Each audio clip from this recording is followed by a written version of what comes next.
Bismillahirrahmanirrahim. Assalamualaikum warahmatullahi wabarakatuh. Allahumma shalli ala Muhammad wa ali Muhammad. Selamat berjumpa kembali di seri mata kuliah Orientalisme, Al-Quran dan Al-Hadis. Pada kesempatan kali ini kita masih akan membahas kritikan atas orientalis terhadap Al-Quran, dan kita akan menyampaikan pembahasan atau jawaban pada bagian kedua, masih terkait dengan kritikan orientalisme terkait dengan otentisitas Al-Quran. Jadi pertanyaannya adalah, betulkah Al-Quran ini yang ada di kita sekarang ini atau yang diturunkan kepada Rasulullah di zaman dulu itu adalah Al-Quran yang berasal dari Allah? Jadi mereka mengatakan dengan beberapa kritikan yang sudah pernah kita bahas pada sesi sebelumnya, bahwa Al-Quran yang turun kepada Rasulullah Shallallahu Alaihi Wasallam itu adalah Al-Quran edisi bumi, yang di sananya sudah mengalami ada intervensi terhadap Al-Quran karena dengan beberapa pertimbangan, seperti Rasulullah sebagai penyampainya itu adalah seorang manusia yang dipengaruhi oleh emosi, oleh selera, oleh budaya, dan lain sebagainya. Nah, pada kesempatan kali ini kita akan memberikan jawaban dengan memperhatikan teologi dan mukjizat Al-Quran dan itu juga menunjukkan keagungan Al-Quran. Alur teologi Al-Quran itu seperti begini. Jadi di dalam akidah Islamiyah kita mengenal apa yang disebut dengan akidah, teologi, atau pilar-pilar keimanan secara teologis. Al-Quran itu adalah salah satu di antara rukun iman. Itu percaya kepada Al-Quran adalah salah satu rukun iman. Dan dalam Islam setiap bagian dari rukun itu melalui satu alur pemikiran tertentu. Termasuk juga ketika kita membahas tentang Al-Quran, mukjizat Al-Quran, maka itu juga ada alur berpikirnya. Sebenarnya ini pembahasan di tempat yang lain, akan tetapi kita coba singgung pada kesempatan kali ini. Karena sangat pentingnya untuk menguatkan kembali teologi Al-Quran ketika kita berhadapan dengan kritikan-kritikan yang datang dari kaum orientalis. Atau juga mungkin pertanyaan-pertanyaan yang dilontarkan oleh kaum orientalis itu memang sangat mungkin itu muncul di dalam pikiran kita. Maka kita harus kembali merenungi, memahami, menguatkan apa gitu teologi atau akidah dari pilar-pilar akidah yang ada di dalam Islam, termasuk diantaranya adalah keimanan terhadap Al-Quran. Keimanan terhadap Al-Quran itu mengikuti alur logika sebagai berikut. Pertama, alam ini ada yang menciptakannya, yaitu Allah. Kemudian yang kedua, sebagai pencipta, Allah itu memiliki sejumlah sifat wajib. Nah, setelah kita yakin bahwa ada yang menciptakan alam ini, yaitu Allah, ada Tuhan yang menciptakan alam ini, yaitu Allah, dan Tuhan juga memiliki sejumlah sifat wajib. Nah, kemudian alur yang ketiga adalah dihubungkan dengan ciptaan yang bernama manusia. Sifat-sifat wajib Allah itu meniscayakan Allah ada, dan kemudian Allah punya beberapa sifat. Kemudian di sisi lain ada ciptaannya yang bernama manusia, yaitu kita ya. Nah, dihubungkan dengan keberadaan kita, dihubungkan dengan sifat-sifat wajib Allah itu, maka pastilah Allah memberikan petunjuk kepada manusia yang dibawa oleh para nabi. Kemudian ini nanti kita akan bahas ya pada kesempatan di slide-slide berikutnya. Kemudian yang keempat, alur berpikirnya dalam konteks agama Islam, petunjuk itu adalah Al-Quran yang dibawa oleh Rasulullah Shallallahu Alaihi Wasallam. Kemudian yang kelima, Al-Quran harus utuh seperti apa adanya tanpa mengalami distorsi apapun. Dan yang kelima, untuk membuktikan otentisitasnya yang berasal dari Allah, maka Al-Quran ini dilengkapi dengan sejumlah mukjizat. Kita bahas satu persatu. Otentisitas Al-Quran dan Allah sebagai pencipta alam semesta. Jadi ketika ada kritikan yang terkait dengan otentisitas Al-Quran, maka kita pertama-tama harus melihat, merunut dulu dari silsilah akidah Islamiyah, yaitu percaya bahwa ada Allah yang merupakan pencipta alam semesta. Nah, ini perdebatan tentang otentisitas Al-Quran akan menjadi sia-sia jika kritikan itu datangnya dari seorang ateis. Jadi kalau ada orang ateis yang tidak percaya kepada Tuhan, dan kemudian mengkritik Al-Quran, betulkah Al-Quran ini datang dari Allah? Ini adalah perdebatan sia-sia tentu saja ya. Ini sebenarnya sangat mudah sekali ya, hal-hal seperti ini. Karena apa? Dengan orang ateis itu percuma membahas tentang Al-Quran. Al-Quran itu adalah kitab dari Allah. Sementara Allah sendiri tidak mereka percayai. Untuk apa gitu kan ya kita berdebat dengan mereka. Ya kalau mereka mendebat tentang otentisitas Al-Quran menjadi sia-sia saja. Kalau berdebat dengan mereka apa berdebatnya? Ya perdebatannya terkait dengan apakah alam ini ada yang menciptakannya. Ataukah alam ini tercipta dengan sendirinya. Kemudian juga otentisitas Al-Quran dihubungkan dengan sifat-sifat wajib Allah. Terkadang bisa jadi itu bukan orang ateis yang mengkritik itu. Orang yang mengkritik itu adalah orang yang percaya adanya pencipta. Akan tetapi gitu kan ya, kalau di dalam teologi itu disebutkan bahwa percaya kepada adanya pencipta saja itu belum selesai. Itu hanya perdebatannya hanya memisahkan antara orang yang percaya dengan orang yang tidak percaya tentang adanya Tuhan. Karena apa? Karena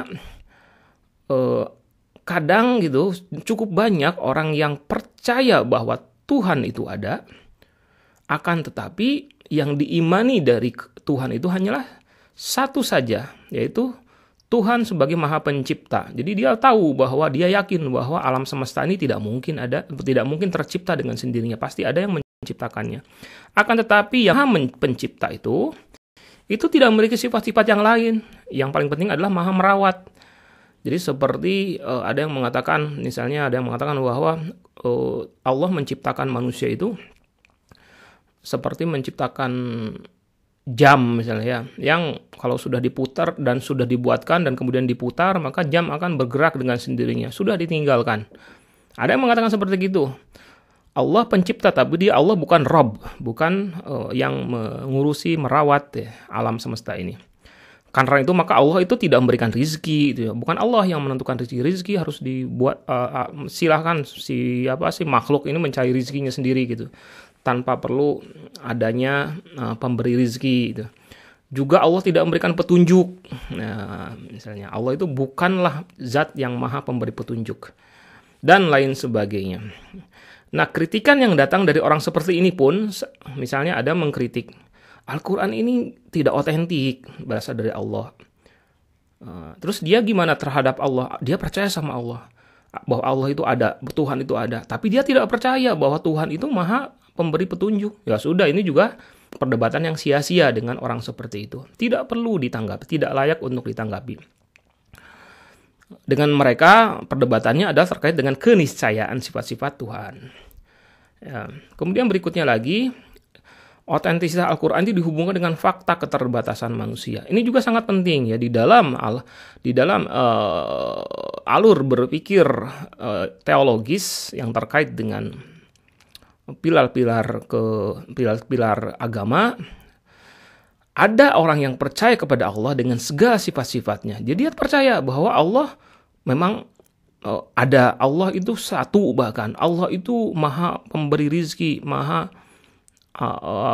merawat dan lain sebagainya. Tapi orang itu percaya bahwa manusia sepenuhnya tahu cara dia hidup di dunia tanpa perlu petunjuk dari Tuhan. Karena apa? Manusia dikasih oleh Allah akal, dikasih panca indera gitu. Maka manusia cukup mengandalkan akal dan panca inderanya agar tahu jalan hidup tersebut. Nah, ini juga sama. Jika kritikan terhadap otentisitas Al-Quran itu datang dari orang seperti ini, maka perdebatannya juga menjadi sia-sia. Nah, berikutnya lagi, ini sudah dibahas pada kesempatan sebelumnya, bahwa didasarkan kepada keyakinan akan keterbatasan manusia itulah, maka muncul keyakinan lainnya bahwa Allah yang maha penyayang pasti mengirimkan petunjuk agar manusia ciptaannya itu mampu menjalani hidup secara benar. Maka kalau misalnya sudah sampai perdebatannya, sudah dilewati perdebatannya, dan orang itu sudah percaya bahwa Allah itu ada, bahwa Allah memiliki sifat-sifat tertentu, sifat-sifat wajib, dan juga yakin bahwa manusia itu serba terbatas, tidak akan mungkin mampu menjalani kehidupannya tanpa adanya yang memberikan petunjuk. Akan tetapi gitu kan ya, orang tersebut meragukan adanya petunjuk dari Allah buat manusia. Itu juga, nah disinilah permasalahannya mulai muncul, bahwa ini dia keyakinan dia tersebut bahwa Tuhan itu tidak memberikan petunjuk kepada manusia, itu juga jadi satu keyakinan yang aneh, absurd ya. Itu bahwa Allah yang Maha Penyayang itu pasti mengirimkan petunjuknya agar manusia ciptaan itu mampu menjalani hidup secara benar. Yang meragukan adanya petunjuk dari Allah buat manusia, padahal gitu kan, orang tersebut juga tahu bahwa dia itu, Allah Subhanahu wa taala itu mengetahui keterbatasan manusia, maka itu sama saja gitu kan, menyatakan bahwa Allah itu bukan zat yang Maha Penyayang. Kalau Allah zat yang Maha Penyayang gitu kan ya, itu pastilah ketika dia tahu bahwa kita manusia ini serba terbatas, pasti dia akan memberikan petunjuk gitu kan ya. Kalau misalnya kita ada seorang, misalnya saya sebagai orang tua punya anak kita ini kita tahu punya banyak keterbatasan gitu. Sebagai orang yang tahu keterbatasan anak-anak kita, maka kita akan memberikan sesuatu kepada anak kita, bimbingan atau misalnya memberikan sesuatu lah, bantuan, pertolongan. Kalau kita tidak memberikan bantuan dan pertolongan kepada anak kita sendiri, padahal kita tahu bahwa dia perlu pertolongan, maka itu sama saja kita tidak sayang kepada anak kita. Kemudian juga petunjuk itu harus utuh saat sampai di tangan manusia. Kaum orientalis meragukan keutuhan petunjuk Allah, yaitu dalam hal ini Al-Quran, dengan mengatakan bahwa pesan yang asli adanya di langit, sedangkan yang turun ke bumi sudah mengalami distorsi. Ya. Keraguan seperti ini, perhatikan, ini sangat penting sekali, bahwa keraguan seperti ini sama dengan meragukan kasih sayang Allah kepada manusia. Kenapa? Karena ini sama saja dengan dalam tanda kutip menuduh Allah. Menuduh Allah itu hanya memberi petunjuk dengan cara yang tanggung. Dan bisa saja menyesatkan manusia karena petunjuk yang diterima itu setengah benar. Karena sebagiannya itu tertahan. Tidak sampai kepada manusia. Sama seperti tadi, kita ngasih petunjuk, pertolongan kepada anak kita setengah-setengah tanggung. Tidak jelas, ada beberapa hal yang tidak jelas. Karena apa? Karena tidak sampai kepada anak kita, gitu ya. Petunjuk yang utuhnya itu. Berarti kan ya, ini sangat penting sekali ya poin ini. Berikutnya lagi adalah faktor Rasulullah sebagai manusia. Orientalis juga meragukan otentisitas Al-Quran dari sisi bahwa Rasulullah sebagai penerima pesan itu adalah manusia yang punya emosi dan segala tutur katanya dipengaruhi oleh budaya sekitarnya. Keraguan ini juga sama, bermakna tuduhan bahwa Allah tidak kuasa untuk menjadikan Rasulullah sebagai manusia mulia. Sebagai manusia yang terbebas dari hawa nafsu, terbebas dari selera, terbebas dari emosi di saat beliau bertugas menyampaikan wahyu. Ya, kalau dikatakan bahwa, sekali lagi ya, ini juga sangat penting. Dikatakan bahwa, wah nggak mungkin otentisitas Al-Quran ini diragukan. Dari sisi apa? Rasulullah kan manusia, punya emosi, punya selera, gitu kan, punya nafsu bahkan, gitu kan. Nah ini, gitu, itu sama saja dengan mengatakan bahwa Allah walaupun ingin memberikan petunjuk yang utuh kepada manusia, tapi Allah tidak mampu menjadikan Rasulullah sebagai orang yang terbebas dari hawa nafsu, terbebas dari selera, terbebas dari emosi dan lain sebagainya. Dan itu adalah tuduhan. Tidak mungkin, Allah itu maha kuasa. Ya, di dalam Al-Quran sendiri dikatakan, A'udzubillahi minasyaitonir rajim, qul innama ana basyarum mithlukum yuha ilayya annama ilahukum ilahun wahid faman kana yarju liqa'a rabbih falyamal amalan shalihan wa la yusyrik bi ibadati rabbih ahada. Katakanlah wahai Muhammad, sesungguhnya aku ini memang manusia, tak lain sebagai manusia sebagaimana kalian. Tapi di sini yuha ilayya, diwahyukan kepadaku, yang menyampaikan dan seterusnya. Betul bahwa Rasulullah itu adalah manusia bisa akan, tapi dia punya posisi sebagai penerima wahyu. Berikutnya lagi, Al-Quran itu tidak bisa ditiru ya. Bukti bahwa Al-Quran itu otentik adalah keunikannya dalam berbagai nilai. Dan sekarang kita masuki pembahasan tentang mukjizat. Adalah keunikan dari berbagai nilai mukjizatnya. Al-Quran adalah kitab yang tidak bisa dan tak akan pernah bisa ditiru. Mustahil ada manusia secerdas apapun dia yang mampu membuat sesuatu seperti Al-Quran. Bahkan jika semua manusia pintar, bahkan jin berkumpul bersama-sama, menyusunnya bersama-sama.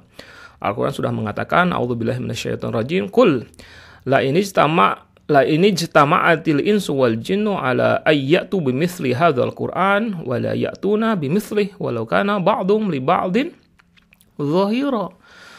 Jika manusia dan jin berkumpul membuat yang semisal Al-Quran ini, pastilah mereka tidak akan dapat membuat yang serupa dengan dia, sekalipun sebagian mereka menjadi pembantu bagi sebagian yang lain.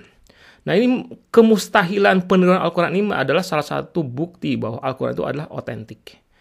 Nah, ini juga isu tentang nabi atau permasalahan nabi yang ummi ini juga sebenarnya terkait dengan mukjizat Al-Quran. Di antara keistimewaan Al-Quran itu sehingga Al-Quran itu tidak bisa ditiru walaupun seluruh jin dan manusia itu berkumpul bersama-sama untuk menyusun sesuatu yang mirip Al-Quran adalah keistimewaan Al-Quran itu adalah di antaranya adalah bahasa yang indah, mengandung informasi sejarah yang detail. Al-Quran itu menyampaikan ramalan itu ya atas apa yang terjadi di masa yang akan datang. Faktanya semua itu disampaikan oleh seorang nabi yang ummi, oleh Rasulullah Shallallahu Alaihi Wasallam yang tak pernah belajar sastra Arab, tapi dia mampu menyampaikan untayan ayat Al-Quran dengan bahasa yang sangat indah. Ini dari mana ini munculnya? Tidak mungkin muncul dari pribadi Rasulullah. Rasulullah tak pernah belajar sejarah sehingga beliau mampu menceritakan secara detail apa yang pernah terjadi di masa lalu. Rasulullah juga tak pernah belajar ilmu apapun untuk bisa meramalkan apa yang akan terjadi di masa depan. Dan ternyata ramalan-ramalan tersebut terbukti yang ada dalam Al-Quran ya. Semua fakta ini menjadi bukti bahwa Al-Quran itu pasti otentik dari Allah, dan Rasulullah tak melakukan apapun kecuali menyampaikannya. Ya, alladzina yattabi'una ar-rasulan nabiyyal ummi.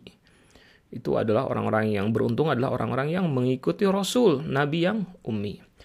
Juga bukti otentisitas Al-Quran adalah komprehensivitasnya itu.